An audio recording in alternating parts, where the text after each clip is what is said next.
Hey guys, Jason Clark here. I'm going to read my book to you, and we're going to start at the beginning.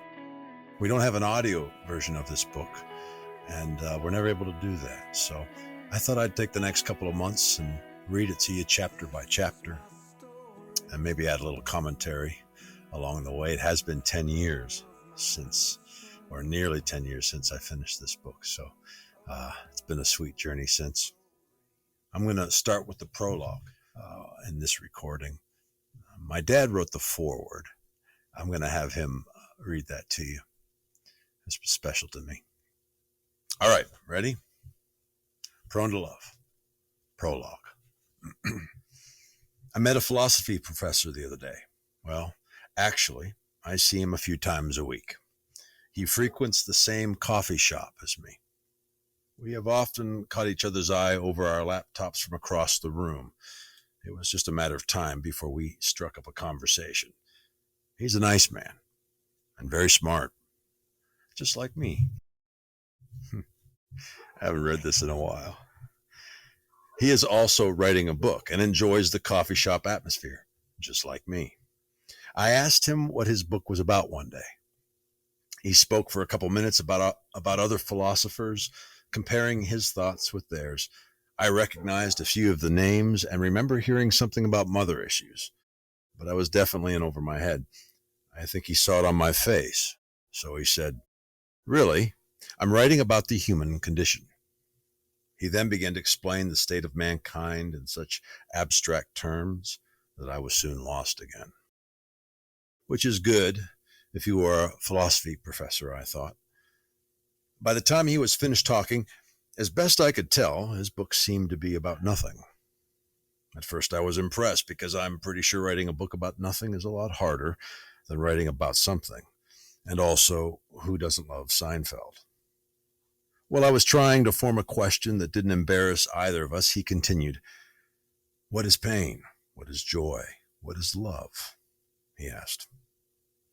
They are just feelings, just needs. Life is a random roll of the dice. Nothing in this universe is sure.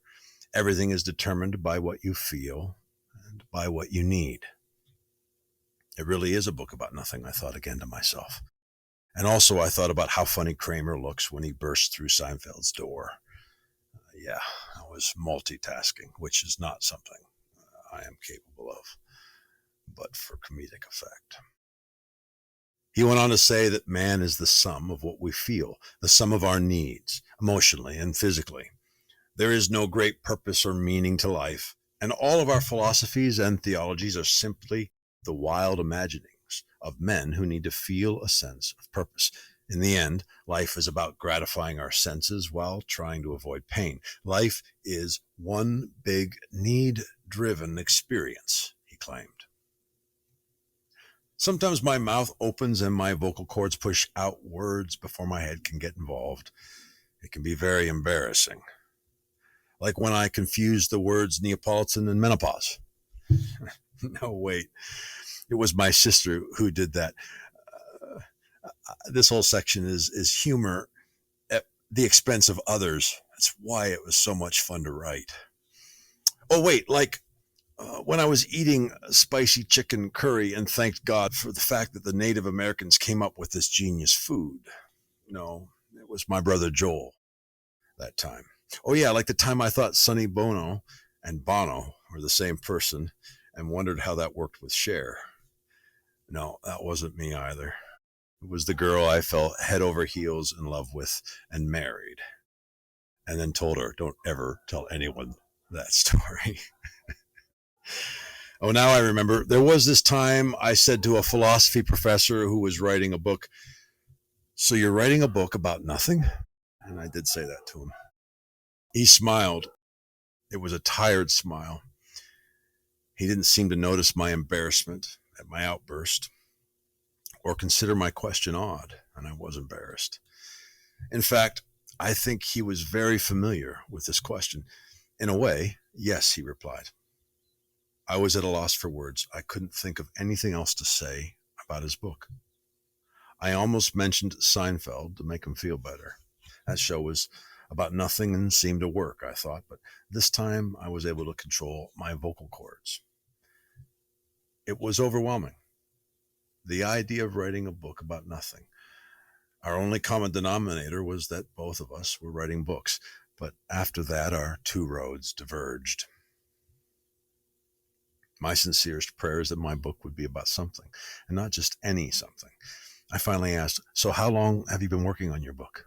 "For almost 20 years. 20 years. That broke my heart. That a man would write faithfully for 20 years is amazing. That a man can write about nothing for 20 years is excruciating. I felt sad for this tired man who seemed to have been searching for some truth in a universe where he is convinced truth doesn't exist. I couldn't take it anymore. So I asked him the question that should never be asked of a philosophy professor. Where does God fit in? I watched him physically shift into professor mode. He was both quick to acknowledge that religion plays a role in philosophy, but also that religion was for the weak-minded individual. Good thing I didn't tell him about what I was writing about, I thought. But I hadn't asked him about religion. I had asked about God. And he had done what many often do and confused the two as being one and the same. So I tried the same question from a different angle. Where does love fit in?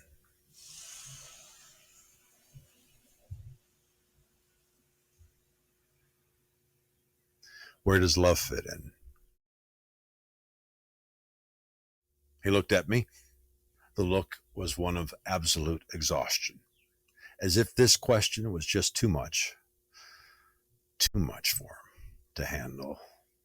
Love is a subjective feeling, a physiological need, he responded. But what if you're wrong? What if it isn't? I asked. What if love is the very foundation of everything? What if love is the beginning and the end and everything in between and everything after? What if love answers every question that aches in the heart of humanity? What if love is more than a feeling? What if love meets every need? He looked at me annoyed. I think this question is the one that he found embarrassing, as if I had just taken leave of my senses, and my heart broke. I could see this man had been wounded deeply at some point in his life. He clearly no longer believed in love. Then I sensed his dismissal, our conversation coming to a close. But I wanted to ask him so many more questions. I wanted to ask him questions that, if answered in spirit and truth, would radically forever change the way this professor thinks. What if love created everything? What if love saw what he had created and said, "It is good"? And I think I would say it this way now. What if love saw everything that she had created and said, "It is good"?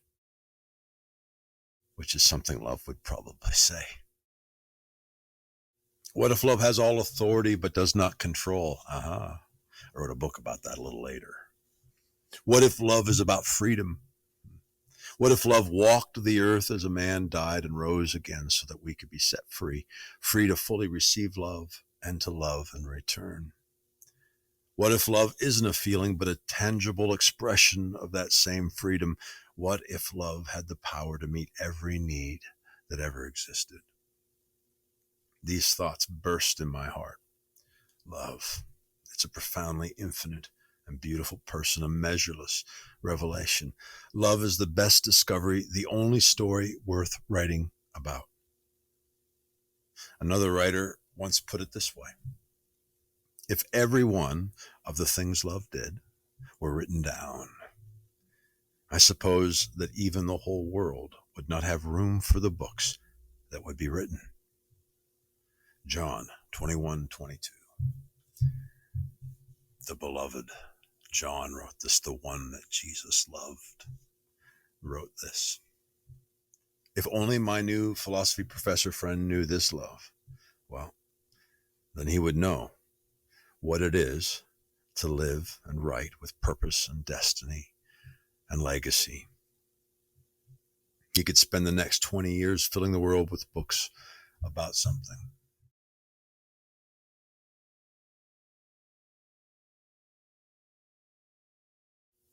I'm thankful for that fella.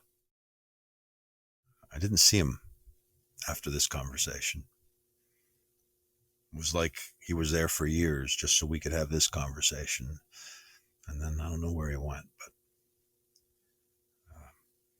I prayed for him for a long time. And before he packed up to go, he asked what I was writing about. And I told him that I was writing a book about love. I said, it's going to be something, or something to that effect.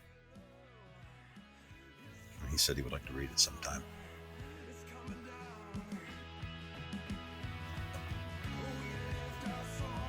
I'll be back for chapter 1.